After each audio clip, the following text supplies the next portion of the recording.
at appropriate times throughout the talk.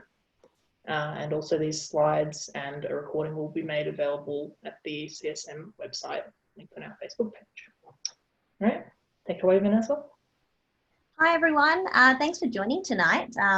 And thank you for the Cancer Society of Melbourne for giving me the chance to speak about a topic that I'm really passionate about, cancer, because that's pretty much my entire job. So I thought we would talk today about a clinical approach to patients with a suspected malignancy. And obviously this is aimed at MD1s and MD2s. I've got some family and friends here tonight. I can see my dad online somewhere. I can also see a cousin of mine from New Zealand, and that's why I've got my Hobbiton background on, which is the last place that I went before the lockdown. And so I think it's always great to talk to people about cancer. I think 1 in 2 people in our lifetime will have cancer. And I think it's a really difficult topic for people to bring up and talk about. So armed with more knowledge, I hope you would spread some of the stuff that you learned today with your friends and family as well. So a bit about me. So I graduated at University of Melbourne in 2011. I did internship, basic physician training, HMO 2 to 5, which is about 5 years. Some of that time becoming a medical registrar, and then you do internal medicine first before you specialize into oncology. There were these very, very big exams. And then I applied for the centralized medical oncology admission through Victoria. And thankfully I got through the first time, and that then led to 3 years of medical oncology. 2 were core medical oncology registrar years that I did in Ballarat, Frankston and Austin. And then a 1 non-core year where you're a fellow and you do more trials, more research and more clinics rather than the inpatient base, and that was at Western Health. And then I got my letters, so my specialist letters at the end of 2019. And besides playing with my cat, Barcy, as you can see in the top picture, and my husband and I have been cooking lots during lockdown, including making this stove out of a flower pot and charcoal. I work 4 part-time jobs. So I work 2 days as a medical oncologist at Ballarat, 2.5 days as a research fellow in registries and registry-based trials at the WEHI, a lab behind Royal Melbourne Hospital opposite the Melbourne Medical School, and half a day at University of Melbourne Medical School teaching you guys. And then 1 in 2 weekends, I also locum for the private hospitals covering consultants' patients. So what is cancer? So about 4,000 years ago, well, not 4,000 years ago, recently they found a mummy from 4,000 years ago, and they did an MRI of it, and they found that it had metastases, and they thought that was probably one of the first cases of prostate cancer which had metastasized to the bones. And you can see that in the scan of the little white spots in the bones showing secondaries to the bones. But what does that actually mean? So this is how I explain it to my patients. You have a factory and they're making a red Ferrari. They're happily making this red Ferrari again and again and again until something goes wrong and someone forgets to paint the Ferrari red and they paint it yellow. Okay, so they painted it yellow and the car's still running, but it's just not the first car that they designed. And then a few other people get their parts wrong and they order the wrong parts, and then you get a truck or a lorry. And it's still running, but it's not really doing the purpose that it was supposed to do. It's not as fast, it's not as exciting. It still sort of does the job, it's still drivable. But then a whole bunch of things go wrong and you get this broken car. And this broken car is then not taken away and thrown out. The factories then move to other sites around the body and they keep making more and more broken cars, and they keep spitting out these broken cars which spread all around the body. That's just another way of saying cell division and mutations that lead to cancer.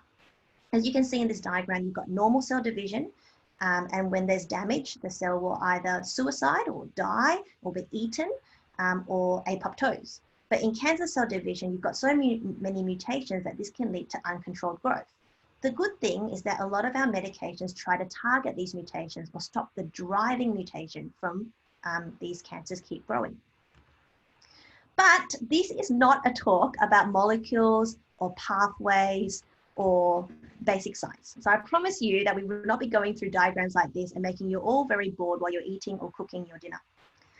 This is more a talk about people.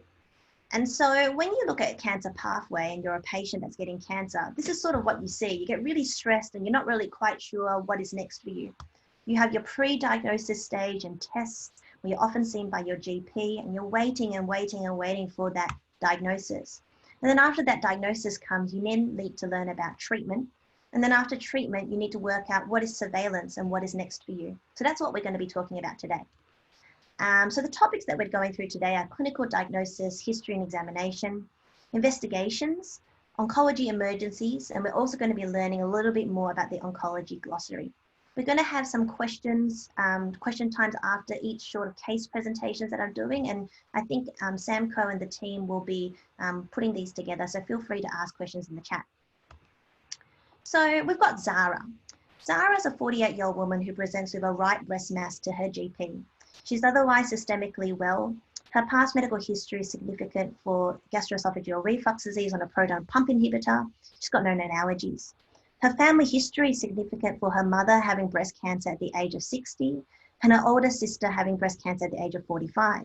A maternal aunt with ovarian cancer at the age of 55 and a maternal uncle with prostate cancer at the age of 60. Her social history, she's a current smoker of 10 a day and she has 2 healthy children, both boys, and they were breastfed. So what are some questions about clinical risk factors that we still need to ask? Well, the risk factors for breast cancer, there are established high risk factors that we have seen and through population studies. So you might have heard that the risk of breast cancer is about 1 in 8 to 1 in 9 women, and this risk increases with older age. Between the age of 50 to 60, it's about 1 in 42 women, but above the age of 70, it's about 1 in 9 women. With patients that are overweight or obese with a BMI above 30, often in postmenopausal women, this is also an established risk factor for breast cancer. The other thing that breast cancer likes is estrogen. So estrogen is this female hormone that unfortunately a lot of breast cancer cells feed on because that is their driver or their mutation. If you had an earlier menarche, so you reach your menstrual cycle early in life or had a later menopause, then for most of your life, you're going to be exposed to a lot of estrogen. Similarly, if you have dense breast tissue, the ratio of the parenchyma to the adipose tissue is also something that has been told to increase breast cancer risk because you have more estrogen secreting glands. Long-term use of hormone replacement therapy, which is something that a lot of women use in menopause to try to negate the effects of menopause, can lead to breast cancer, as well as women who have not had children before, because we find that children are a protective effect. Also, smoking unfortunately leads to a lot of cancer, and breast cancer is not exempt. But when we're looking at a patient, personal history of breast cancer or ductal carcinoma in situ or pre-cancer is also very important, as well as family history of breast cancer. So having one affected first-degree relative will increase your breast cancer likelihood by 2 affected first-degree relatives by 3, and then again, there's an age cutoff. So if your first-degree relative was diagnosed before the age of 30, there's a 3 times increased risk. But if they were diagnosed after the age of 60, there's only a 1.5 times increased risk, because you look at the population and you think there's actually going to be quite a lot of people diagnosed with breast cancer. There's also inherited genetic mutations. Many of you may have heard of the BRCA1 and BRCA2 gene, and we'll be talking about that a bit later, made famous by Angelina Jolie. But there's also a whole bunch of other genetic mutations and things that can go wrong that can be passed down in families. So it's always really important to ask a family history. There are protective factors to reduce breast cancer. One of them is breastfeeding. We find that in every 12 months of breastfeeding, there's 4% reduction in the relative risk of breast cancer as compared to the normal population. And the thought is that this is because we help to remove cells with potential DNA damage. Also, regular physical activity is good for you in so many ways, and reducing breast cancer is one of them. So in a physical exam, we will do a physical breast exam. First of all, when we talk about a breast exam, we want to know the amount of breast tissue. Do these women have small breasts? Do they have large breasts? Do they have pedunculated breasts? Do they have very fibrous breasts? We're looking for any distortion, dimpling, any skin changes, any cording. When we look at the nipple, we want to see if they are fixed, are they tethered, is there discharge, or is the nipple inverted? We want to describe the mass that we are feeling. Is it hard? Is it calcified? Is it painful? Is it erythematous? And we want to use a location so that the next person who reads our notes can find this breast lump again. So what is the location from the nipple? Is it 1 centimeter? Is it 5 centimeters? And we want to use a clock face. And I'll show you this on the next page and how we use the clock face on a patient. We then also want to have a look at the axillary lymph nodes, having a feel in those 5 important stations that I've been teaching my CST group about, to try and find out if those are enlarged as well, as we know that the breast drains to the axilla or the armpit. And we also want to feel in the supraclavicular space, so that little dip above your collarbone, and feel if there's any lymph nodes there, as well as in the neck to see if there's anything that could have spread up there. And then we want to do a general physical exam and make sure that the patient is all right otherwise. So why is there a picture of an orange on my screen? And what is inflammatory breast cancer? So inflammatory breast cancer is a very different type of breast cancer, where it does can happen very, very quickly, and it happens in young women very, very quickly. And so they could have a normal breast, and then 2 weeks later, they can have a breast that looks like this. So as you can see with the inflammatory breast on the left, it's red, it's swollen, it's warm. It has this texture called peur d'orange, which is basically orange skin, and that's dimpling that you can see. And you can also see this inverted nipple. You can see this on this patient below. And it's also very tender and very sore. So there are differential diagnoses for a breast lump, and just because I'm a cancer doctor doesn't mean it's always cancer, but there's breast cancer, there's carcinoma in situ, and the benign causes include fibroadenoma, otherwise known as the breast mouse. Why is it a breast mouse? It's because when you palpate it, it sort of runs away from your fingers and gets away from you. And these are firm and very mobile. There can be cysts, and this is in relation to the menstrual cycle. There could also be fibrocystic changes. There could be galactosea, which is basically an abnormal milk duct. There could be fat necrosis due to trauma or breast implants that could have left holes in the breast. And there could be breast abscesses, basically mastitis, so things that you can get when you're breastfeeding, and that can lead to erythema and inflammation. And this diagram shows about how we sort of characterize this clock face on a woman's breast, as the doctor is looking at the patient, and then we can then measure and say we put a spot, say here at 2 o'clock, and we say at 5 centimeters from the nipple in the 2 o'clock position, this is where we found a 3 centimeter hard tethered mass. So investigation. So we tend to do a mammogram. This is obviously limited by breast density. So if the breast is very dense, then we're not going to be able to see very well these large white mass lesions. For example, here, it can be quite hard to see that this white mass lesion is actually cancer. Findings suggestive of cancer in a mammogram include spiculated soft tissue mass, as well as microcalcifications. But MRIs are now being used more in younger patients and becoming more mainstream because of this problem of breast density. And we also do use ultrasounds as well. So breast ultrasound is good because as you're ultrasounding, you're doing this in real time, and you're able to put a needle in, and you're able to take a sample of this mass that you're feeling to see if it is cancer. And then you might also feel a similar mass under the axilla. So you might also do a biopsy as well to see if that mass under the axilla matches the mass that you're finding in the breast. I mean, it could possibly be 2 separate things.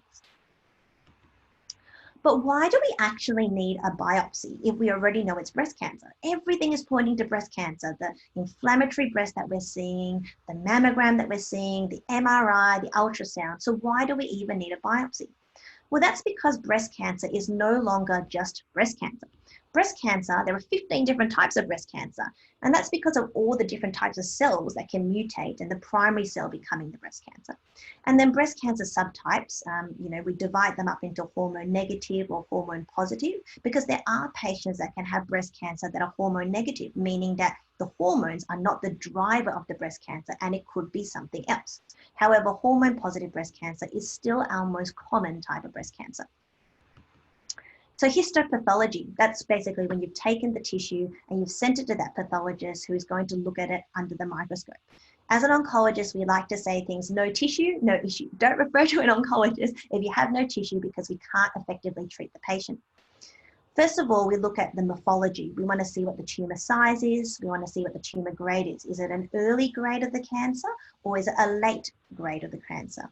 We want to see the type of the cells the tumor arises from. Is it from the glandular cells of the breast? Is it from the lobular cells of the breast? We want to see the tumor differentiation. Remember, I was talking about the Ferrari, and then you've got the truck. We want to see how far it's moved away from the original model. Is it just the yellow Ferrari, or is it so much closer to a bunch of scrap metal? We also like to look at something called the Ki-67, which is basically the proliferation index. How fast is this cancer growing? We then also stain the cancer. So for my dad who's listening and is colorblind, as is my husband, as you can see in the top row, we've got all these purple and pink sort of sections here. Okay, and this is the H&E stain when you see it under the microscope to look at all these morphology views. But then we throw different stains above it and it stains brown, okay, just so if it's taking up the estrogen receptor, the progesterone receptor, or something called HER2. And as you can see here, when you look at, say, something that is both estrogen receptor positive and progesterone receptor positive and HER2 negative, you can see that the ER and PR have taken up the brown stain, but the HER2 hasn't. And again, with all these other types. And unfortunately, in the triple negative cancers, we can see that the ER, PR, and HER2 all don't take up that brown sort of dye. And this is really important because this forms the basis of helping us treat our cancer. So this other thing that we can do is called fluorescent in situ hybridization, otherwise known as FISH. And what we do, and this is for our HER2 patients, after we find that the HER2 is, positive, it uptakes this brown stain, we can use a labeled probe with either an RNA or DNA sensor, and it helps localize the gene expression in a cell. And this special label attaches to the HER2 proteins, and the labels have chemicals and colors to help it glow in the dark. So you can see normal looks like this, so we know what normal looks like. Low level amplification, we can see that these red are a lot more brighter, and we can see in high level amplification, this red is more and even brighter still. It's sort of a game like this that I used to play as a child when you're trying to get the fish to take up the fishing rod. So what's going to happen to Zara? So Zara has clinically inflammatory breast cancer.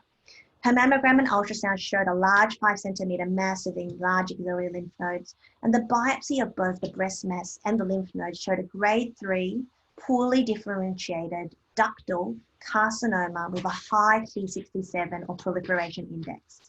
Her hormone status has come back as ER negative, PR negative, but she's HER2 positive and HER2-ish positive.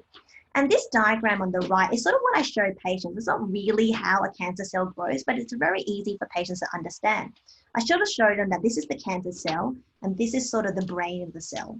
And we have little antennas that stick up, and one is the hormone receptor, one is the progesterone receptor, and one is the HER2, or for women, I call it HER as well, that sticks up on the cell as well. And in this women, these two antennas are not lit up. But for this one, the HER2, this is lit up and this is positive.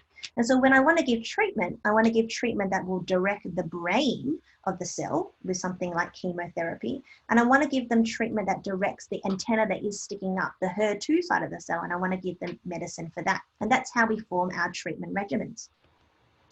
So Zara's case is presented at our multidisciplinary meeting.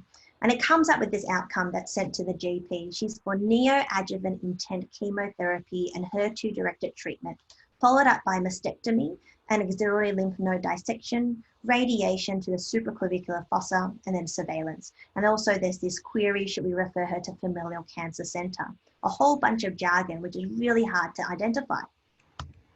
So what is a multidisciplinary team meeting? So it's basically a whole bunch of people seated in a room, but now it's done on Zoom because as you can see, these people are closer than 1.5 meters together.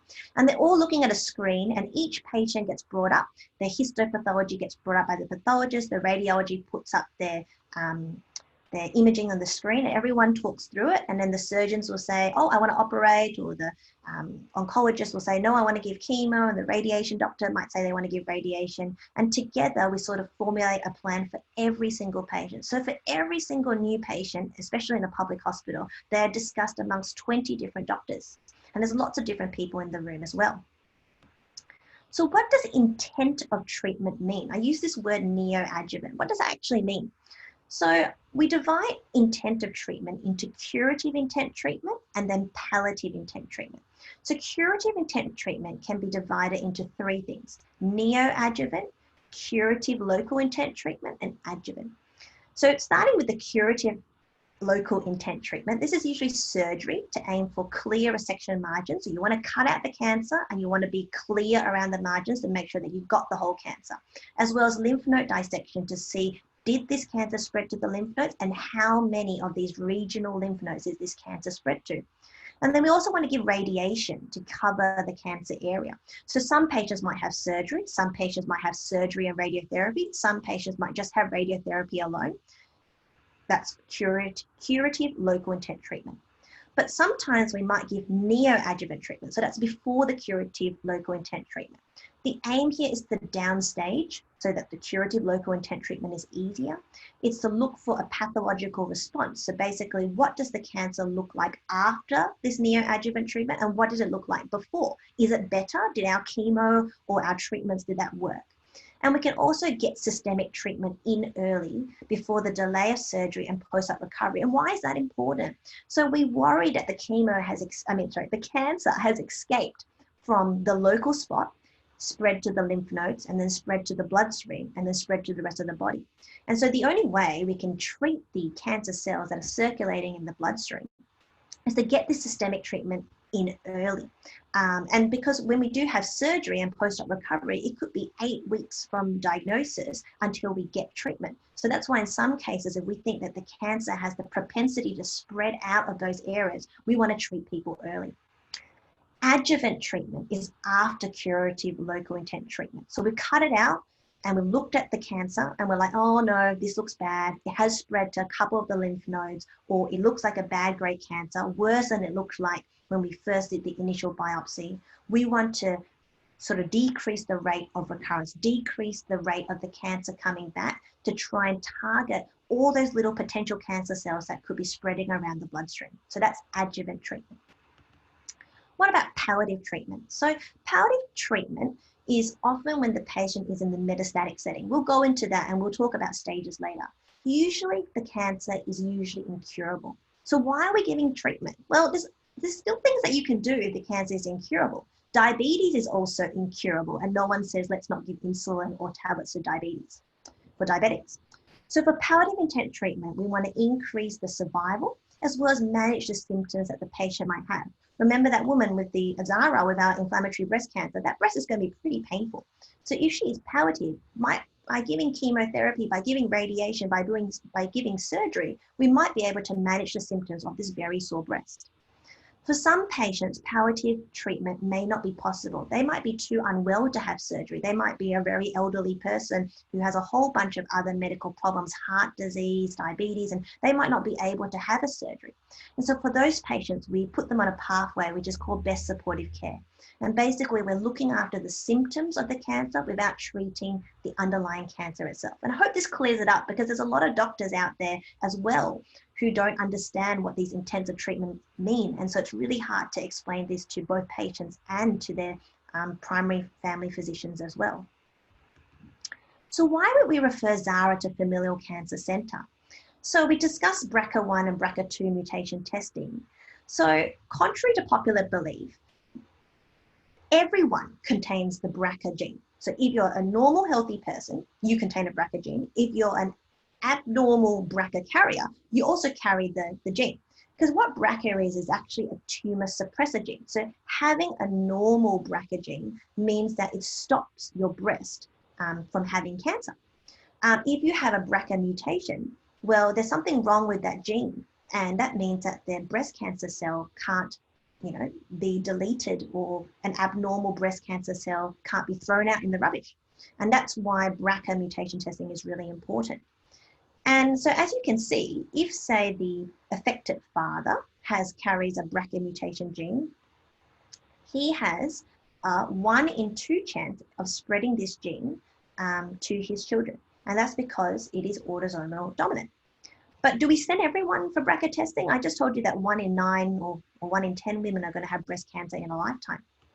So when to test? There's all these different things which you don't have to remember, but it's basically young women, women who have a family history, women who have a family history of breast cancer and ovarian cancer, as well as males in the family affected with prostate cancer, or patients from an Ashkenazi Jewish ancestry, because we know that the BRCA carrier risk is very high in this population.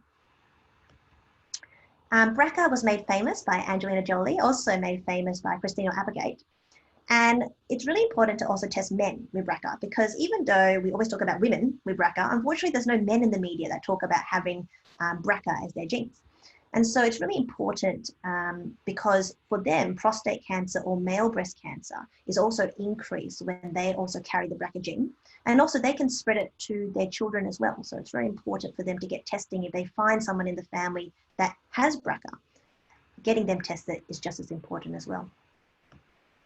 So Zara, 3 years later, she presents to her GP with 6 weeks of mid to lower back pain. She's got this progressive night pain. It's radiating around from her back. She's got no trauma, no fevers, no infection. She's unsure if she's lost weight and her appetite is okay.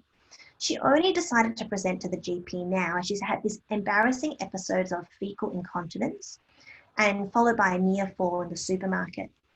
So she will likely have an effect of cauda equina syndrome. And because we know that the cauda equina, which is the end of the cord, called cauda equina because the end of the cord looks like a horse's tail, can be obstructed by a cancer mass. This can lead to, neurological damage to her legs, to her bowels, to her bladder, and this can be causing some of her symptoms. So we're now very worried because Zara has breast cancer, and could this be a malignancy? So we need to do a neurological exam, cranial nerves, upper limb, lower limb, cerebellum, make sure it hasn't spread anywhere else. We want to do imaging and ideally do an MRI of the whole spine because what can happen at one spot can happen at other spots. And we want to do staging. We want to do CT staging to see if she's had any other metastatic spread. For those of you in higher years, you see someone like this in the hospital. This is called spinal cord compression. We would give intravenous steroids at a high dose. We would call our neurosurgical colleagues and our radiation oncology colleagues to see if they can do anything local at the spot. We would give her pain relief if she's got pain, and we would treat the underlying cancer. But do we need to re-biopsy her? Like, why don't we just know it's breast cancer, and why don't we just treat that? Well, we cannot assume that the bone secondary originates from the breast cancer that she had 3 years ago. We did say that Zara was a smoker. She could be very unlucky, just like one of my patients who's been diagnosed with 3 separate cancers over the course of 10 years. The other thing is that 1 in 7 breast cancers change their subtypes. So we saw that Zara was estrogen receptor negative, progesterone receptor negative, and HER2 positive. But 1 in 7 breast cancers could become triple negative or could develop a hormone positive stain after a certain time. And this is just the way of the cancer mutating so it can still grow. So a pause for questions. All right, so I have a few questions here. Okay. First up, one question is, what is the best way to differentiate between mastitis and inflammatory breast cancer? Mm-hmm. So mastitis, often the patients are going to be breastfeeding. So you obviously ask for a history of breastfeeding. But the other thing is that they might have other systemic signs of infection. So they could have fever, they could have difficulty expressing milk, they might have a very erythematous breast, and they might start to feel quite sick, quite nauseated, those systemic infective symptoms. Yep, okay. And how does the use of chemotherapy change depending on the treatment intent? Okay, it's a bit of a hard question, isn't it? I mean, when you're talking about types of chemotherapy, there's obviously lots of different types of chemotherapy. But in terms of treatment intent, I would say that if someone is curative, neoadjuvant or adjuvant chemotherapy, we'll probably give them quite a strong chemotherapy or quite a high dose of chemotherapy because our aim is cure. And when our patients come to us and they say, oh, I'm feeling really sick, as an oncologist, you're more likely to encourage them to take the chemotherapy and use supportive measures so that this patient can finish the course of chemotherapy so they can achieve remission or achieve the best chance of their cancer not coming back. If a patient is palliative and I know that, that their length of life is short and that chemotherapy might only extend their life by 3 months, 6 months, 9 months, I might not have pushed chemotherapy so hard for this patient because symptom management and quality of life may be more important. Okay. And just another question that briefly came up in the chat, it was, why is DCIS more significant for an individual history compared to LCIS? Well, maybe I didn't write LCIS. Both DCIS and LCIS are just as important. It's just that DCIS, or ductal carcinoma in situ, is seen more commonly. It's a more common diagnosis because ductal cancers are more common than lobular cancers because you have more ducts than you have lobules. Yeah. Perfect. All right, I think we can move on. Good. All right. Thank you. Okay, so moving on to our next case study. So we've got Mrs. Che. Mrs. Che is a 70-year-old woman originally from Cambodia. She presents with cough and dyspnea, shortness of breath. She has occasional hemoptysis, so coughing up blood. She has shortness of breath on exertion and it's progressive. And she can now only walk 20 meters. She's had quite a bit of loss of weight, 15 kilos, more than that 10% of her original base weight over 6 months. And she's had loss of appetite. She's fatigued and she's described as ECOG2 by a doctor hanging over to you. And she tells you she's beetle chewing and she's an active heavy smoker of 30 a day. Her past medical history is chronic obstructive pulmonary disease on ipratropium, a type of inhaler, and she has no family history of cancer. So what is this ECOG? So ECOG is a way of describing functional status for oncologists. It's just a quick way of being able to say, how active is your patient in normal day-to-day life? So the score is 0 to 4. I suppose we don't use 5 because these are live patients that we're talking about. If their grade is 0, that means that the patient is fully active and able to carry on with life without any restrictions despite their diagnosis of potential cancer. 4 is when the patient is 100% confined to a bed or chair, and 2 and 3 are less than 50% or more than 50% active during the day. 1 is when I would say they're restricted by doing physically strenuous activity, but they're still able to carry out all their activities of daily living. So whether that's including showering, cooking, going to the bank, all those sorts of things as well. And it's just a short form way that we describe patients like that. So in terms of Mrs. Che's exam and investigations, we're very suspicious. She's a heavy smoker. She has beetle chewing, which is significant in Southeast Asia for head and neck cancer and also for lung cancer. So we do a respiratory examination and she's got decreased air entry on the left lower lung when you're listening with your stethoscope, and there's bronchial breath sounds around the left midzone. There's some turbulent air that you can hear in your stethoscope. She's got dullness to percussion when you're percussing it down on the left lower zone, and she's got decreased vocal resonance. And her saturations on the finger probe is only 89% on room air, with more than 95% being normal. And she cannot lie flat for her CT scan. We do a chest x-ray, and unfortunately it looks like this. Black being normal and white here, as you can see in this lung, there's a fluid level here and she's got some fluid in the base of the lung. And so we organized for her to have a pleurocentesis, which is basically a needle, which is just like a very big cannula or a drip that you put into your arm to get bloods into the base of the lung to draw out some fluid and to collect this fluid to see what is this fluid. So when we do a pleural fluid analysis, we send this fluid off to the pathologist and they look at different things. They look at the biochemistry, they do a gram stain to check if there's any bacteria, and they also will spin it down to look for cancer cells. When we do pleural fluid analysis, some of you might have heard of the LIGHTS criteria. We're looking at the serum protein and we're looking at the serum lactate dehydrogenase and comparing that to the pleural protein and the pleural fluid lactate dehydrogenase. And from there, we can divide it up into a transudate or an exudate. And there's obviously differential diagnoses for transudates and exudates. So the exudates being more either a malignancy or bacteria or tuberculosis as the main differentials. So we're sucking this out of Mrs. Chang, sorry, I didn't change the name.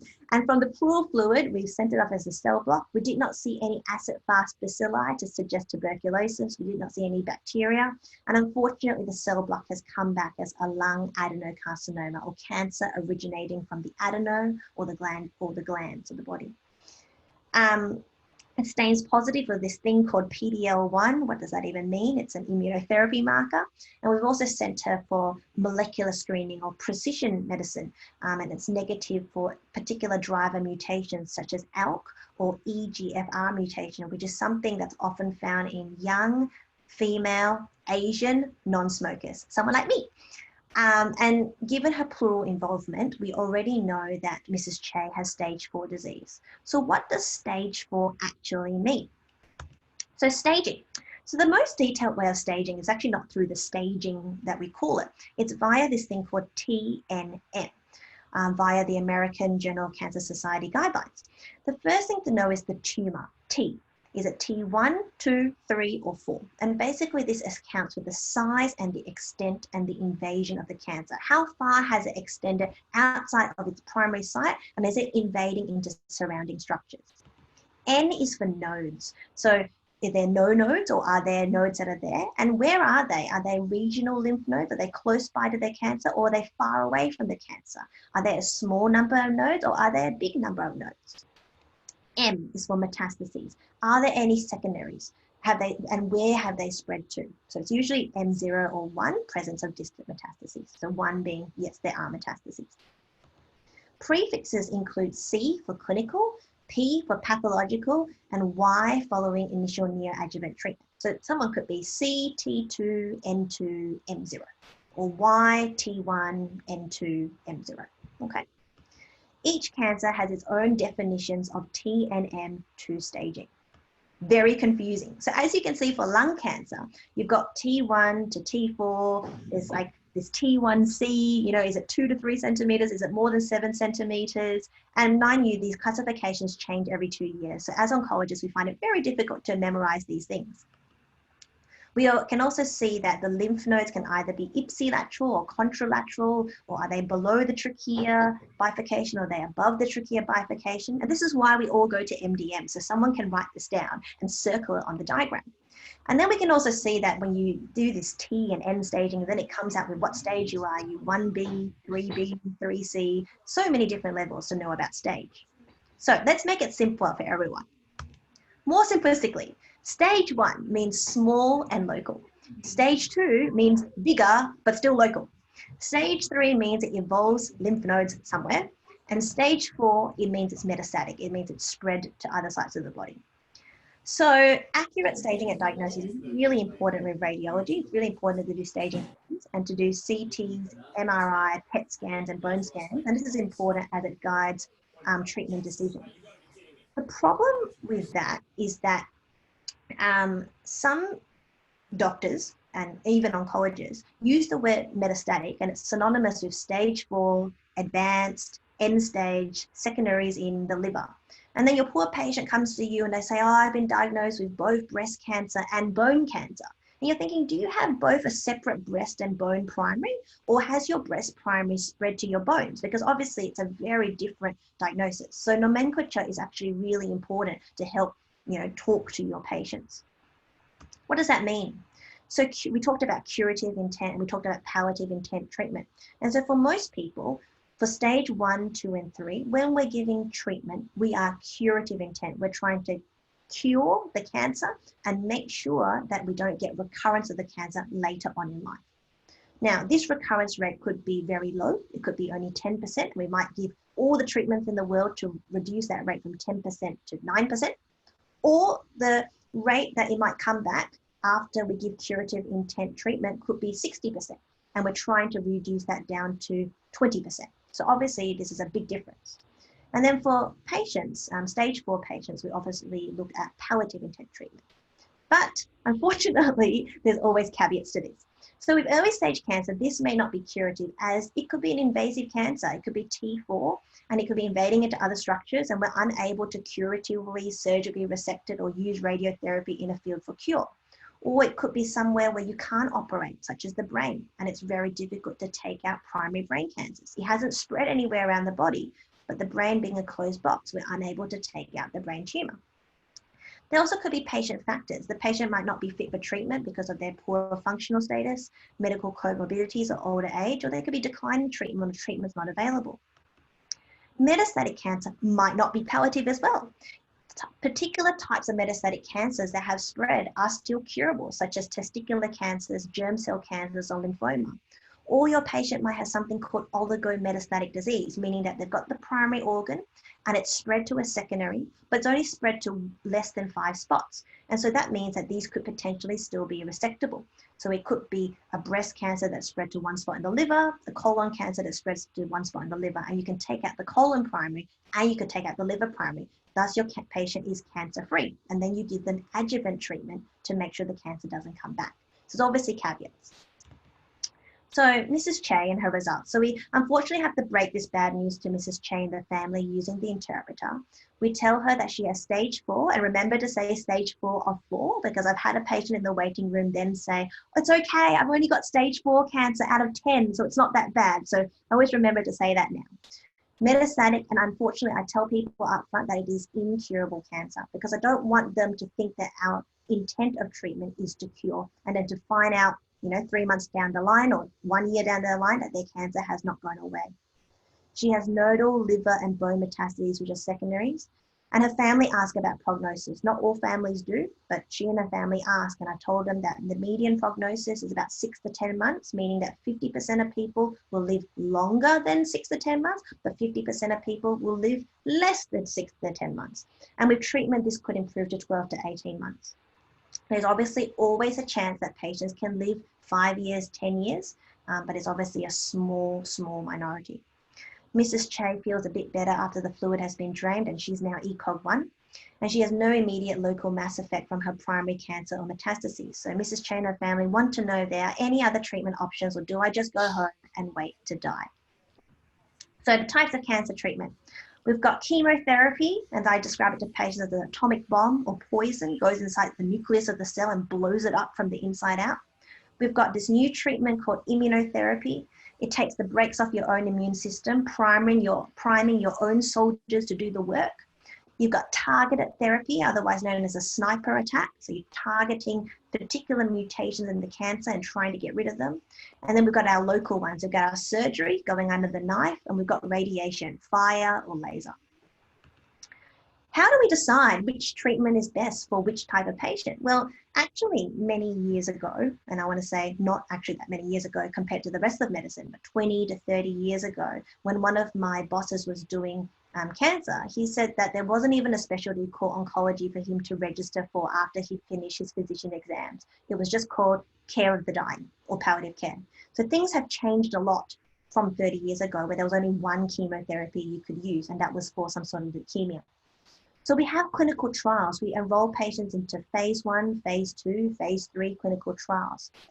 They're obviously all done with very safe, very ethical means of doing it, and we only compare what is new treatment to standard of care treatment. And they're often standard of care treatment or standard of care plus new treatments, so that we're not treating patients like guinea pigs. We're not treating patients like lab rats. Sometimes the clinical trials can be as simple as this. You've got someone who's got a stage 3B, stage 4 cancer, and we put them into 2 groups. We flip a coin, and one group will get a new treatment called nivolumab, and one group will get a chemotherapy called docetaxel. Or it can be really complicated like this, where your patients are randomized into A, B, C, or D, and there's so many different types of treatment, and then they have surgery, and then they have more chemotherapy after treatment. And then there's a very clever statistician at the end that will find out if the new treatment is superior or inferior or non-inferior to the initial treatment that was being used around the world. More statistically, we use these things called Kaplan-Meier survival curves. And so this is what I do in my research job. I spend a whole bunch of time getting my statistician to help me draw up curves like this and then reporting on them. This is just a story about lung cancer. So in 2002, we compared 4 chemotherapy, and when I say we, not particularly me, the world compared 4 chemotherapy regimens for advanced non-small cell lung cancer. And as you can see in the graph, which the x-axis is the survival in months, and the y-axis is the population of patients still alive at this time, and we go to the 50% because that's the median, we can see it's about 10 months of median overall survival, so not very good. And as you can see, these curves don't separate. You can't drive a pen through them, is what one of my bosses used to say. So then in 2013, you can see you can drive a pen through that when there's new chemotherapy. And then in 2015, even a bigger pen can get through that one. And then 2018, you can almost drive a truck through it. And so this is how we know that it's improving. And then we can also look at the 50% mark and we can see, oh, patients are living out a lot longer than the 10 months. In fact, this curve at 50%, this survival curve, the number of patients in the population are still alive at 21 months. So it's very, very good. The other thing to note is that early referral to palliative care is a treatment. So palliative care are a bunch of our colleagues. They have more attention to physical and psychosocial symptoms. They help establish the goals of care for the patients. They help establish advanced care planning, decision-making, and they help coordinate care between allied health. And when this article came out in the New England Journal of Medicine, which is the main journal that internal medicine uses, in 2015, they found that patients referred to early palliative care in the States found that they had better quality of life, less depressive symptoms, they were less aggressive at the end of life care, and that patients lived longer. The whole problem is that they're trying to rebrand palliative care, as you might have heard in your previous Cancer Society of Melbourne lecture, from hospice to palliative care, to note that it is for symptom management as well. So the main thing is the Hippocrates quote, cure sometimes, treat often, comfort always. So there is always something that your patient can have. So Mrs. Che, 2 months later, she started on first-line immunotherapy, pembrolizumab, an anti-PD-1 agent. And a fortnight ago, it's been great. The CT staging shows that the cancer is responding. Hasn't gone away completely, but it's partially responding. And even if it goes away completely on the scan, she's not really cured because we know that the cancer cells are still circulating in the blood. She's had a few immunotherapy-related side effects. She's had dermatitis. You can see this macular papular rash on the posterior of a patient. And she's had thyroiditis, leading to thyroid burnout. And so that means she's had hypothyroidism, so she'll need some thyroid tablets. So why? Why does she have these weird and wonderful immunotherapy-related side effects? Well, that's because this is how immunotherapy works. We talked about it taking the brakes off the immune system. So how that works is that the PD-1 is a protein found on the T immune cells. And it's a cell surface receptor that downregulates the immune system. And so it suppresses the T cell inflammatory activity. Because T cells want to kill your cancer cells, but they can't because you have this downregulator of the immune system. So what the very clever scientists have done, they've engineered this amazing antibody that stops this suppressor. So you're basically suppressing the suppressor, causing a positive response, and then the T cells then can kill your own cancer cells. And this is actually what the Nobel Prize was won for this year by both Japanese and Texan man for finding out these things. And this is basically known as the hit story for melanoma, where if you look at melanoma 10 to 15 years ago, the average life expectancy for someone with metastatic melanoma was 7 months. And now 50% of people are still alive at 6 years, which is very amazing. So what are some side effects that you can get? Well, those nasty T cells are kind of like an allergic reaction. So you know how if you get a detergent that's new to you and you put it on your skin, you can get a very bad rash. Well, that's the same thing. It's basically causing an allergic reaction or an immune reaction in the rest of your body. So anything that ends in itis is the side effects that you can have. Colitis, so you can get very bad diarrhea because your colon is inflamed. Pneumonitis, your lungs can get inflamed. Hepatitis, your liver can get inflamed, and so on and so on. And this is a graph that just shows that after first starting treatment, what is the most likely things that can pop up. For most of these things, these are fixable, and we give steroids to help dampen down the immune system to try and stop these toxic effects from happening. And we have found that people who do have immune reactions may actually do better in their cancer treatment because it just shows that their immune system is very active.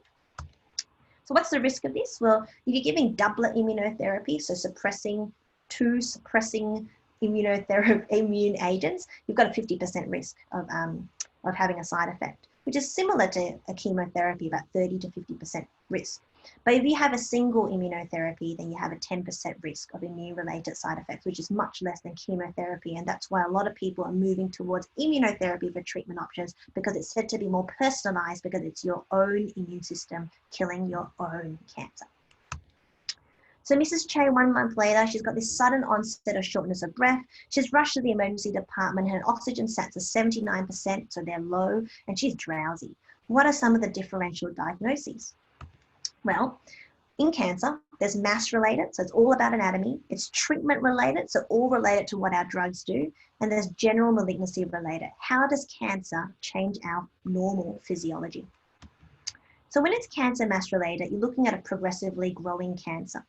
She might have a pleural effusion. It might have reaccumulated that fluid in her lungs. Her cancer could have grown, pushing on an air pipe. Her lung could have collapsed. Or she might have this thing called superior vena cava obstruction. So what is that?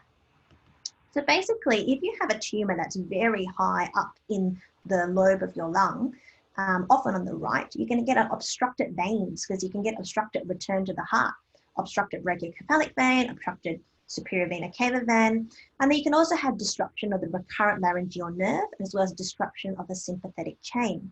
So when you're looking at all these anatomical disruptions, what kind of clinical symptoms might you see with this? So you might see this thing called Pemberton sign, which we do test for. That's when I get you guys to raise your hands up for more than 30 seconds and see if your face turns flushed and red. And that's because we're testing to see if you have superior vena cava obstruction syndrome. You can get facial and upper extremity swelling or edema, shortness of breath, headaches, chest pain, and then you might also get this thing called Horner syndrome or hoarse voice. And what that is basically anatomy.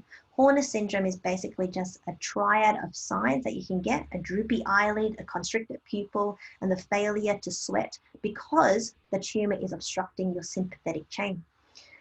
The other thing that you can get is a hoarse voice because of the pattern of the right recurrent laryngeal nerve. The cancer might push on this laryngeal nerve, and that means your vocal cords cannot adduct together, and so you have a hoarseness of your voice. What other differentials can we get? So we talked about treatment related. So she could have pneumonia because she's immunosuppressed from chemotherapy. If she was having chemotherapy, and the bacteria could go in and cause pneumonia, and she doesn't have the immune system to fight it. She could have pneumonitis, like we talked about, an immune-related pneumonitis, or if she had radiation, she could have a radiation immune-induced pneumonitis, which just means inflammation of the lungs. Or she could have anemia, which is basically bone marrow suppression. And there's obviously some subtypes of immune-related pneumonitis, which often mimic other pneumonitis sorts of things. So what about a pulmonary embolus? Can that happen? That's a clot. Well, that can happen because general malignancy related things can happen. Cancer is an immunosuppressive state, so people can get infections and low blood cells, anemia. Cancer is also an inflammatory state, so patients can get risk of cardiovascular disease. It can worsen underlying diseases, so she has she has chronic obstructive pulmonary disease, and this can be worsened. But cancer is also a procoagulant disease. So it basically makes your blood thicker because there's more coagulation factors running around. And this can lead to thrombosis, so venous thrombosis or pulmonary embolus, a clot in the lungs. So 25% of cancer patients, or 1 in 4, will have a risk of clot at some stage. And there's a 3-fold increase in recurrent clots. So as we can see here on this CAT scan or this CT pulmonary angiogram, we can see that the white are the pulmonary vessels, and then we see that this is the back of your, this is the vertebra, okay, and these are your white bits are your ribs and your black bits are your lungs, okay, and you can see that there's this weird black thing inside the 2 pulmonary arteries, which is a clot. Essentially, she's got a saddle embolus because it's on the saddle, so it's crossing over the saddle. And the management here would be supportive, give her oxygen, and then try some anticoagulation to try and dissolve this clot. And she will likely need lifelong anticoagulation because of this procoagulant risk that she's more likely to have this again. And if she has too much blockage of the clot to her lungs, then she could stop perfusing her lungs, stop receiving that air diffusion, and she can pass away because there's no oxygen getting to her body.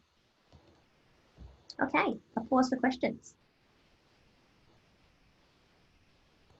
All right, so it's kind of a longer one there with a few parts, but how do you determine the primary site if the patient presents with advanced metastatic disease?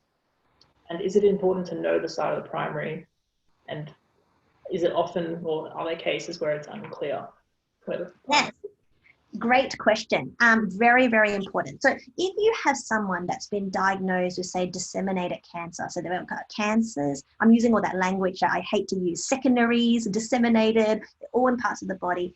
The most important thing there is to get a biopsy, because when you get the histopathology, often the pathologist can stain it with so many different things that we can try to localize where the cancer came from in the body itself. And then we can find out it's a primary. There are a small number of patients, probably less than, 1 to 5% of patients that we're unable to find out where the cancer came from. And so then we treat them as cancer of an unknown primary, and we give them sort of general chemotherapy or general treatment to try to reduce that.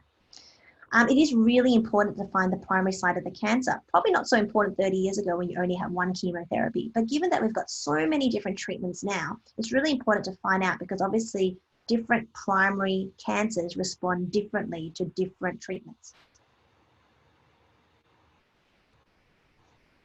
Thank you.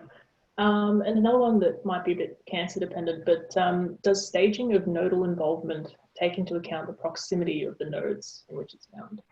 Yeah, it does. It definitely does. Maybe not so much in breast, because in breast cancer, you often find a sentinel node, which is the first node that the breast drains to.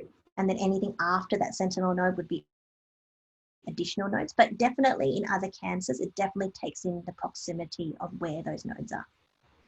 Perfect. We do have some more questions, but we might leave them for a little bit later. Okay. We can probably move on. Okay. All right. Move on. Okay. So Fred is a 55-year-old gentleman. He's been having bright red PR bleeding for 3 weeks. He thought it was hemorrhoids at first, but this has not ceased. You were a very good doctor, and you asked, because like I've told my medical students, if someone is bleeding or coughing up something and they describe it, but you're not really sure, you need to be able to visualize what they have coughed up or pooed on a plate and be able to be confident that you know what it looks like.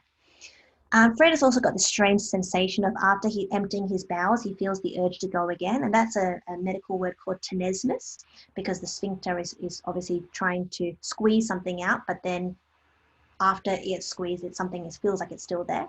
And Fred has yet to do a bowel cancer screening test. He's got no other issues in his past medical history. He's adopted, so he's unclear of his family history. And on a digital rectal exam, we did feel some hemorrhoids, but we also felt a hard mass in the rectum with no melena or black poo on the glove, suggesting an upper gastrointestinal cause. So some of the differentials, what are cancer screening guidelines and why could family history be important? So cancer screening in Australia, there are 3 programs in Australia. National Bowel Screening Program, that's when we basically get something in the mail when you're between the age of 50 to 74 every 2 years. You put a little piece of your feces or poo on a piece of paper, and that gets sent off to a laboratory, and they look for any occult blood in your poo. And if you have 2, out of the 3 samples that you send, if 2 are positive for blood, then it's suggested that you have a colonoscopy. We've got Breast Screen Australia, which is mammograms every 2 years for women between the age of 50 to 74. And we've got the National Cervical Screening Program, which is now every 5 years for women between the age of 25 to 74. In addition, your GP may suggest regular skin exams. And then there's also the query about the prostate-specific antigen. You know, it's a bit, should we do it? Should we not do it?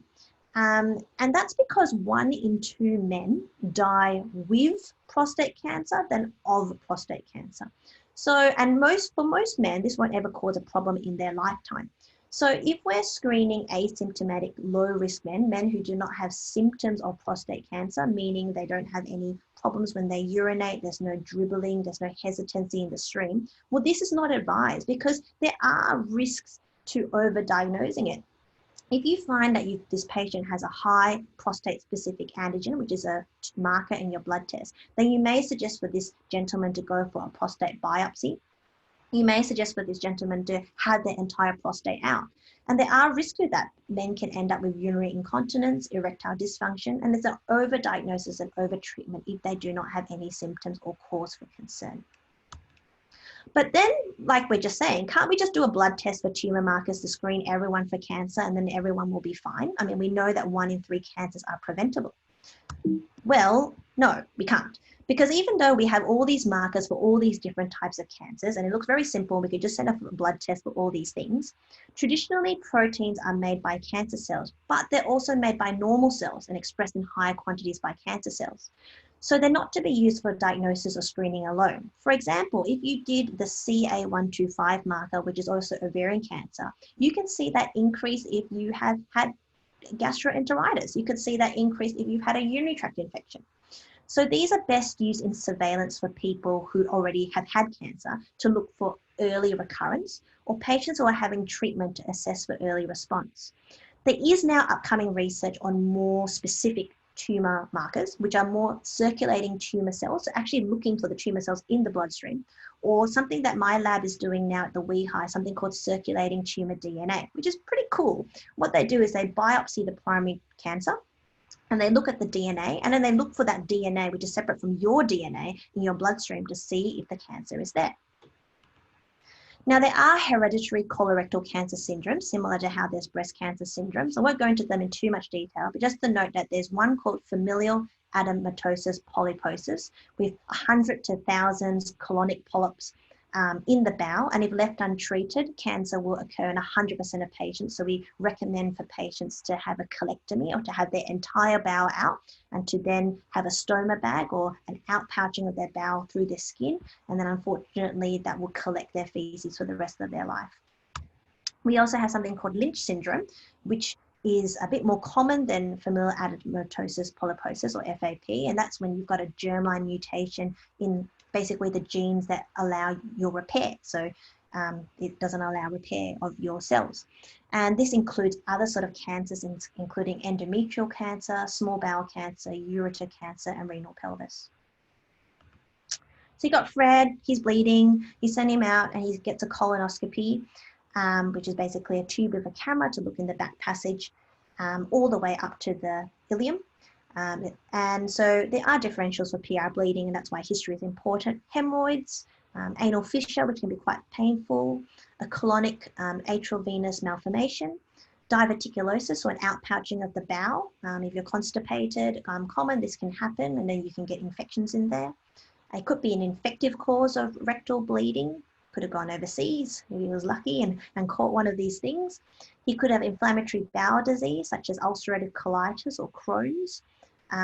He could have colonic polyps, or he had colon cancer or rectal cancer. So Fred has a colonoscopy and a biopsy, and he's got rectal cancer. It's 7 centimeters from the anal verge. The histopathology shows that this is a T3N2 rectal cancer, which you now all know what that means. And it confirms that this is the MRI confirms this histopathological diagnosis, but unfortunately the cancer is invading this mesorectal fascia. So there's this line that's basically of the fascia. And that means there's a decreased likelihood of him achieving a tumor-free margin with upfront surgery. We do a CT staging, and thankfully Fred doesn't have any metastatic disease, and likely locations for colorectal cancer would be liver, lung, and the peritoneal space. And he has an MDM discussion, and he's for upfront neoadjuvant, if you guys know what that means now, chemoradiation. So that means chemotherapy and radiotherapy at the same time, followed by surgery. And hopefully a sphincter sparing surgery so that he's still able to poo naturally out through his back passage, and instead of going through a stoma bag. So what is radiotherapy? So my friend, one of my best friends, Michelle, that I went through med school with, she is a radiation oncologist, and she wrote some slides for me. So radiotherapy is basically the use of radiation to kill damage and cancer cells. It's localized treatment, so it's only where you direct the radiation to. And cancer cells are more susceptible to radiation than healthy non-cancerous cells because they're less organized than non-cancerous cells, and thus the damage done to them cannot be undone as quickly.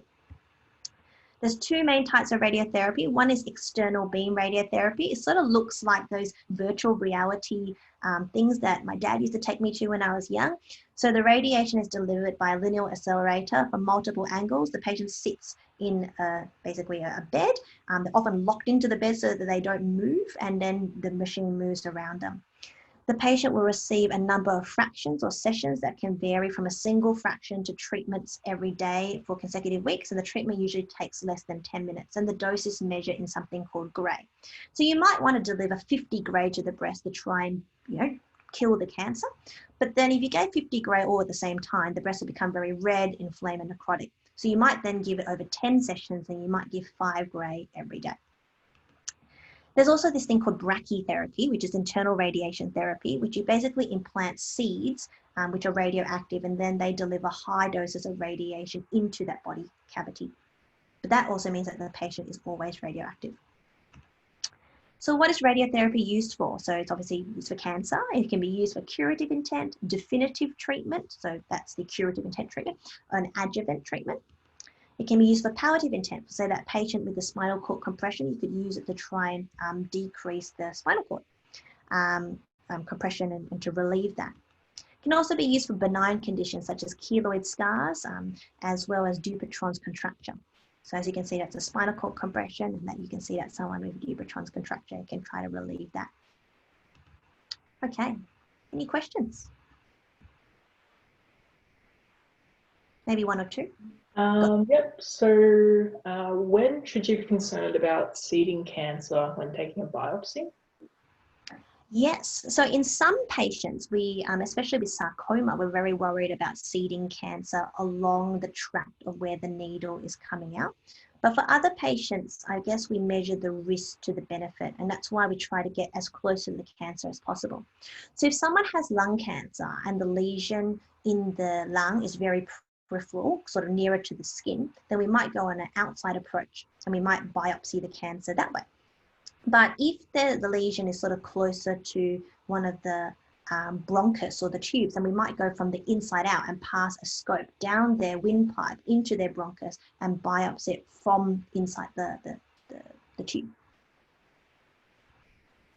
And a slightly different type of question. Do clinical trials ever stop early for treatments which show obvious efficacy? And how is Yes, all the time. When we see obvious efficacy, then it's unethical to continue the trial if we're seeing patients who are responding well. So there's often interim analysis built into clinical trials so that we can do that, so that patients can get access to treatments. And obviously access to treatments is a whole different talk because it's obviously regulated by our pharmaceutical benefit scheme. In America, you would have to pay for treatment outright, and there's access programs. So that's a different talk as well.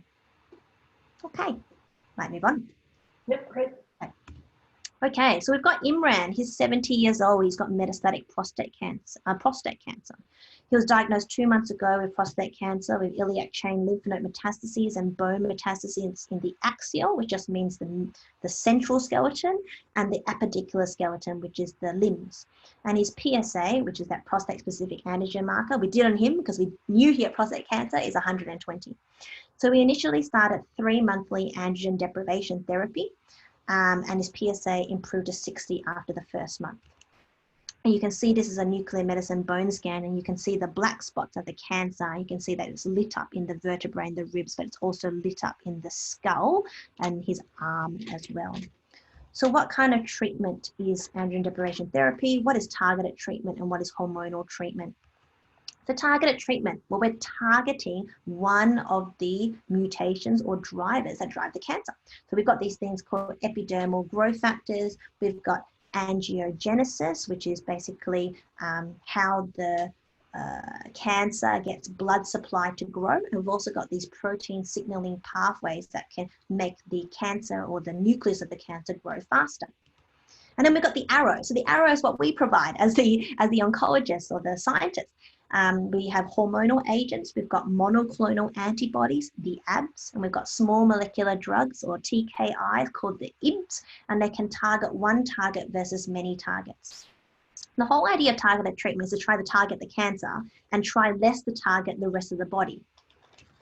So as you can see with EGFR inhibitors, they can be used in colorectal cancer and lung cancers and breast cancers. And we can target this EGFR receptor either outside the cell with ABs or inside the cells with IBs. But unfortunately, our skin also has a whole bunch of EGFR receptors as well. So I tell my patients, we might give you these EGFR inhibitors and it might shrink down your cancer, but you might start to look like a teenager again. You might start to get acne on the skin. And if patients tell me how they can prevent that, sometimes we give them some tablets or some tablets that help prevent pimples. So something similar like doxycycline, which is something that patients often take to prevent pimples. And also tell them to stay away from the sun because the sun can worsen your skin and cause more damage. But then patients often come in and you can tell they haven't been avoiding the sun because they have this nice V-neck and they've been wearing a shirt with an open shirt, and you can see where the cancer, where the sun has affected them. We also have these very cool things called antibody drug conjugates. And basically you've got an antibody that's bound to a chemotherapy, the antibody binds to a receptor on the cancer cell, and then the chemotherapy is then deployed inside the cancer cell, and it explodes the cell from the inside out. And that's really great, because if you have the chemotherapy floating around in the bloodstream by itself at such a high chemotherapy strength, it could then damage all the normal cells. But if we have bound it to an antibody, it's able to get into the cancer cell and then blow up from the inside out, allowing a much higher dose to induce tumor cell death. So what about these hormone receptors that we're talking about for our patient? Well, I promised you that I wouldn't go into all these very specific diagrams, but before I did oncology, I wanted to do oncology, I actually wanted to do endocrinology. So basically you can see in prostate cancer, we've got your hypothalamus, which secretes a hormone called GnRH, gonadotropin releasing hormone, every 90 to 120 minutes to your pituitary, which then releases more hormones, your luteinizing hormone to your testes, which then give out testosterone, which then can grow your prostate cancer. And you've also got this other hormone that goes to your adrenal glands and gives you adrenal androgens to your prostate cancer. And then this is then fed back. So once your testosterone goes up very high, it feeds back to your hypothalamus and tells your hypothalamus, don't release any more GnRH because we don't want any more testosterone going to the prostate. So in prostate cancer, it's a bit contradictory, but we give them a lot of GnRH agonists, and that means they then have a lot of testosterone. So at the start, they actually have an increase in testosterone and a little bit of growth of their prostate cancer.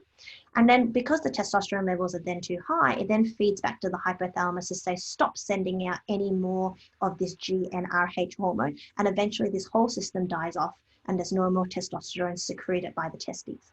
And if we are worried that we are causing a bit of a rise of the testosterone too early, or what could end up being a tumor flare, then we can give a blocker here, a tablet to block the testosterone or block the androgens, called an anti-androgens, to allow this system to start working first before we take the brakes off the testosterone. And then we do the same thing with breast cancer. So I won't go into that, but basically with the estrogen, we do a similar thing to block the estrogen getting to the estrogen cells. So what are some side effects then of hormone receptor blockers? Well, common hormonal agents is basically like going through menopause. So men and women both, when they have these hormonal agents, can lead to hot flushes, vaginal dryness, erectile dysfunction, decreased libido, mood changes. And my interests include decreased bone mineral density, and it can lead to osteoporosis. So he's got metastatic prostate cancer, he's had a port inserted, and he's having 3 weekly chemotherapy. He has asked about side effects as he heard that your hands can get affected by chemo, and he likes to do woodwork in his garage. So what are all these strange things that we can see here on a patient's arm and in a patient's chest? Well, the top picture is called a PIC, and the bottom picture is called a port. So a port is basically, a PIC line is basically a very large cannula that's put into a vein that's not a flimsy vein in your arm, so that it is easier to insert the chemotherapy into a large vein to ensure it gets into the body rather than leaking into your arm. It's really important for the patient to get it, but also really toxic to your skin. The port is basically a little hub that's put underneath the skin, so it's with you long term, and you inject the chemotherapy into this port, which goes directly into the large blood vessel, being able to take it around the body as well. What is chemotherapy? So without going into it, basically chemotherapy affects the nucleus or the growth of the cell. And as you know of the cell cycle moves through the growth phases, basically divides the cell, provides daughter cells, and makes more cells, and then we go back into the growth cycle again. And as you can see, there's so many different types of chemotherapy agents that work on so many different types of the cell cycle. And that helps us determine how long is a cycle for these drugs. So we say cycle of chemotherapy, how many days? So it could be a 28-day cycle, and how many treatments do they receive? They usually receive chemo on day 1. And then some patients might also receive it at different times during the cycle. So they might receive chemo A on day 1, chemo B on day 8, and chemo A and B on day 15. And that's known as a chemo treatment regimen. And that's how we as doctors and nurses in the chemotherapy or day oncology unit work out if patients, where they are up on the cycle. Are they cycle 3 day 8? Are they cycle 3 day 10? And that's how we keep track. Common chemotherapy side effects. So all chemotherapy in varying degrees cause fatigue, patients get tired, myelosuppression. Basically, that just means that your bone marrow factory, which is basically producing blood cells, can produce blood cells at a slower rate. So you have low red blood cells, low white blood cells, so that means you're at risk of infections, and low platelets, which means you're at risk of bleeding or clotting problems. Other parts of the body that regenerate quickly include your gastrointestinal tract and your hair. And so when we give chemotherapy, we know that cancer cells grow quickly. So we want to basically suppress these cancer cells by killing things that grow quickly. Cancer grows quickly, kills the cancer cells. But unfortunately, the gastrointestinal tract and the hair, they also grow quickly.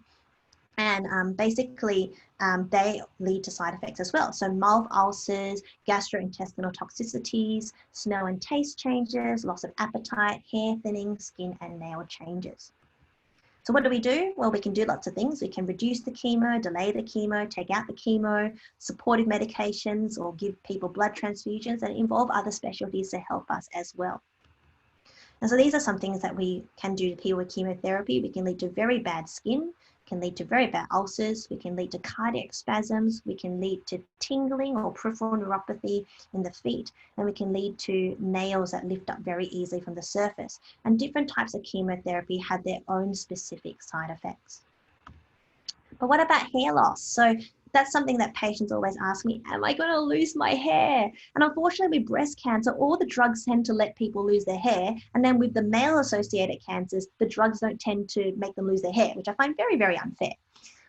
So this thing is called, so obviously there's different cancers have different risk of losing their hair, but there is this thing called scalp cooling, which was actually invented by a beer cooling maker. So he tried to make it for his wife with the hope that he would make her a cap with his beer cooling machine so that the blood vessels on her head would constrict and not receive so much chemo, so she would be able to keep her hair.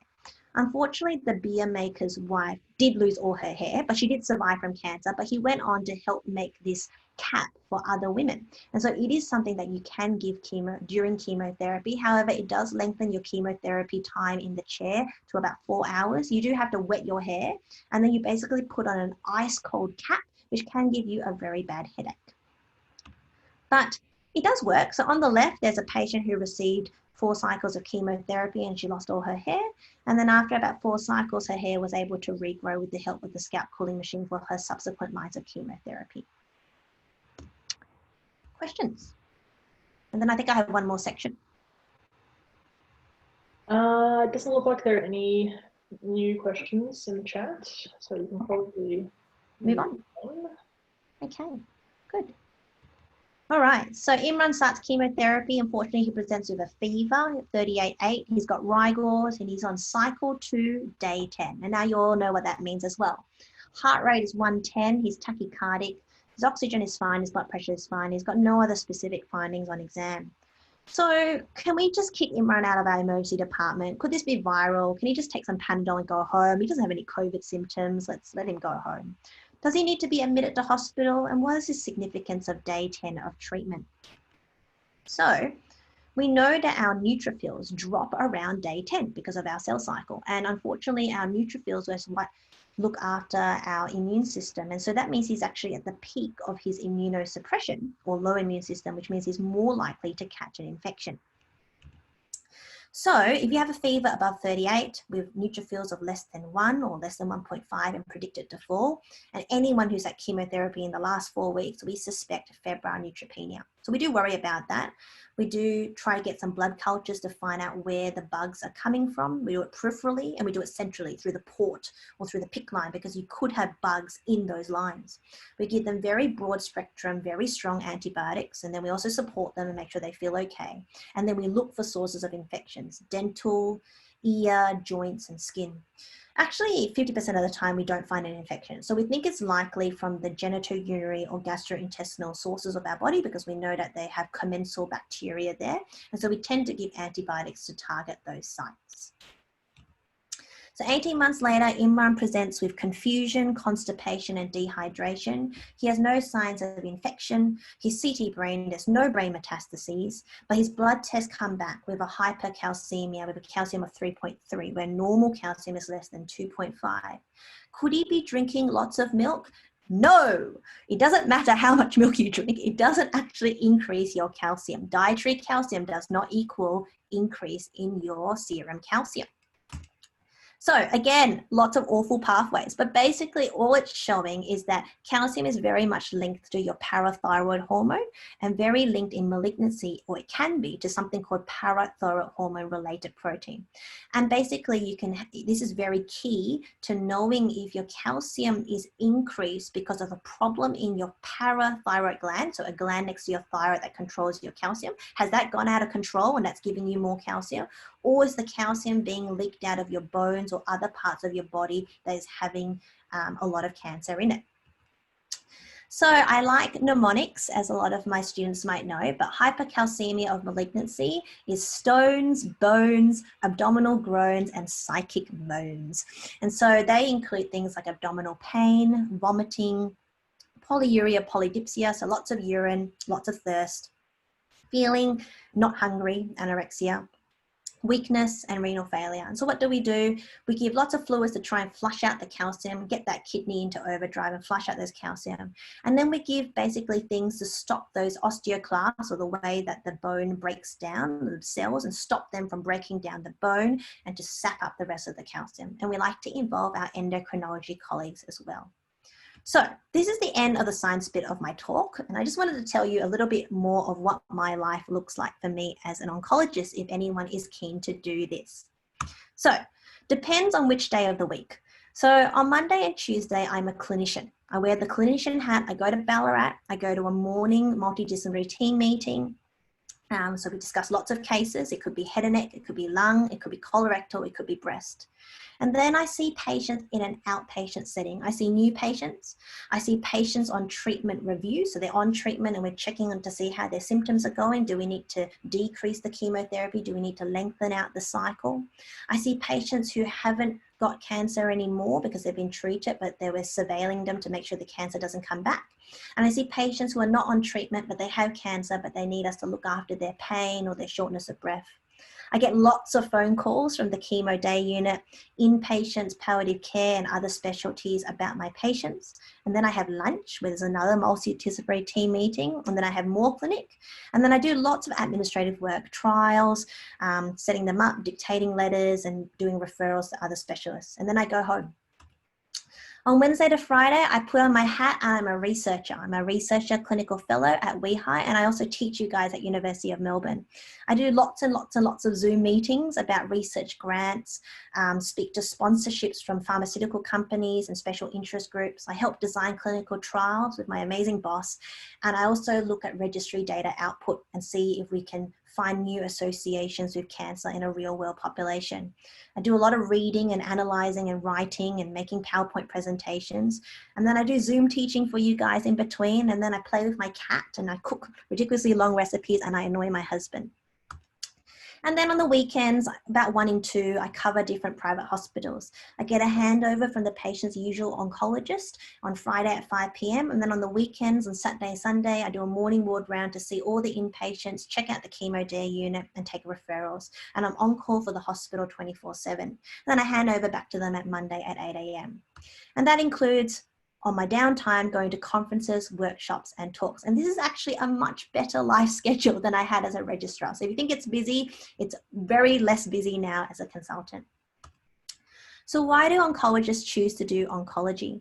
Well, it's biologically fascinating. It incorporates all systems of the body. I am not an organ specialist. I'm not a cardiologist. I'm not a kidney specialist. I'm not a gastrointestinal specialist. I look at everything. And even though a lot of oncologists specialize in one type of cancer, once it spreads, it goes to all the rest of the body. And so we have to look after that as well. There's a lot of cutting edge research and a lot of money poured into research and a lot of trials. It's always changing. I get to learn new things every day. And I get to treat patients' cancer in the context of their other medical issues. So I'm still a physician. I still have to look after their heart failure. I still have to look after their lung pathology. And I guess I like it because it's pathology that you can see. well, not really see, I'm not a surgeon, so I can't really feel it or pick it up, but I can see it radiologically. And you get these scans of this patient who's got melanoma and they've got cancer all over, and you give them treatment and then the cancer's gone. So that's pretty exciting as well.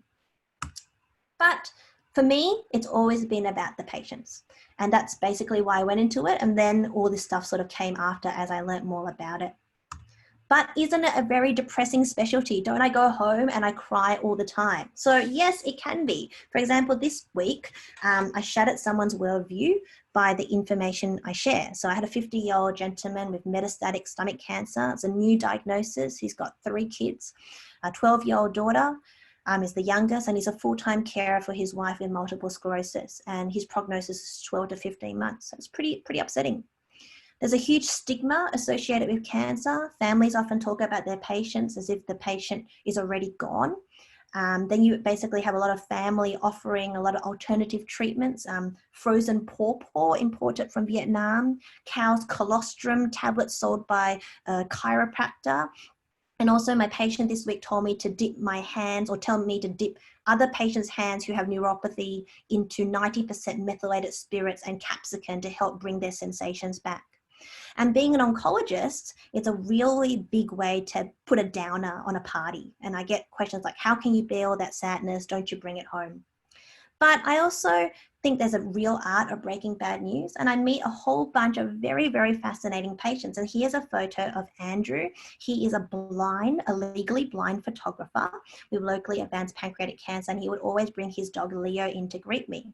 I had a melanoma patient in Bendigo who was one of 2 Bendigo's parking ticket inspectors who stuck around in hospital for 10 days because she had a complication for her melanoma, and she cheekily told all the hospital staff to park anywhere this week because the other inspector was on annual leave. And then I also have Chris, who is a known recreational drug seller with melanoma, who DJ'd on the side and gave all the nurses some electronic dance music and offered to walk me home because he thought it was dangerous out in the streets and knew that he was most of the danger. I really enjoy their philosophical musings on their before cancer and their after cancer life. And I love that cancer often brings families together. You get to see who resembles the patient, who resembles the spouse, and you get to teach. And that's what I really enjoy. You get to explain difficult concepts to patients, learn how they absorb it, and then how they use that information to empower others. But there is also a lot of hope. And I just have 2 examples to show you. One was just yesterday, I had a patient in palliative care. He's not for treatment anymore, and I courtesy called to say hello, as I had done every 2 weeks for this past year. I spoke to him and his wife about his deterioration, his acceptance of this, and how he had given it his best. And I was really proud of him that he had gone through really difficult chemotherapy. And I said goodbye because I knew the palliative care would be looking after him, and I knew his time was short. And I said goodbye. It was very lovely meeting you, and I'm so glad I got to know you. And then there was this pause, and he said, aren't you going to call me again in 2 weeks? And I said, of course I'll call you again in 2 weeks. And he and I both knew that it was probably the last time I would talk to him. He was very comfortable as well. But then at the same time, I had a gentleman come in, and he was having his 4-year annual scan, and he had no recurrence. It was a very boring consult for me. The CT scan comes up, the radiologist hasn't bothered to say anything, and he said at the end, disease-free, no sign of recurrence. And so for me, it was a standard consult. I was more worried about the next patient I was going to see, a 45-year-old breast cancer patient with a new diagnosis. So I sort of saw him, brought up the images, and I said to him, it's really great. Nothing, no cancer, have a blood test and I'll see you in 6 months. And he exclaimed, yes. And he jumped out of his chair, and his wife said, oh, we're having this really nice takeaway tonight from a very expensive restaurant. And we always book one in every time we come in for the cancer appointment so we can celebrate. But then his wife said to him, oh, can you try not to look so happy? Because when we go out into the waiting room, there could be people receiving bad news. And I don't want us to look too happy in case patients receive bad news, and I don't want to be that person to them. So I think there is also a lot of hope with our treatments as well, and things are getting a lot better. So these are some books that I read, and they're books that oncologists read. And yeah, last chance for questions. And happy for you to email me as well, and hope you enjoyed the session. So I think probably just as a last final question, you might ask, are there any permanent side effects of chemotherapy? Yes, unfortunately there are. You know, we have this thing called cancer survivorship clinic, especially for our young patients who have hematological malignancies and get treated with high dose chemotherapy. And they can be left with some of the same things that you get during chemotherapy. So the hearing loss, the kidney failure, the heart disease, the neuropathy or the nerve ending. And so there's a lot of money going into cancer to look at how do we survive after a diagnosis of cured cancer. Yeah, similar to the AIDS pandemic, when people were getting AIDS, people were very worried about treating AIDS. And now AIDS and HIV have a lot of great treatments, but they also lead to a lot of long-term side effects. So that's important as well. Well, thank you very much for that comprehensive lecture, Vanessa. Just a final comment. I think someone wanted the book recommendations, if you might go back to that slide. Yes. Oh, very so yeah, that was a really great introduction into the vast world of cancer for medical students and everyone else tuning in. Just a note to Vanessa, we've been getting lots of praise in the chat for your presentation, so thank you. Hope you take that away. Yeah, other than that, you can stay aware of any upcoming Cancer Society events by liking our Facebook page. You can check out the website. I think there's been links in the chat. So yeah, thank you everyone for coming. Hope you enjoyed the talk. All right, thank you. Thank you, Vanessa. And thank you everyone who came, all my friends and family, and also my my first years and my fourth years. It's really great.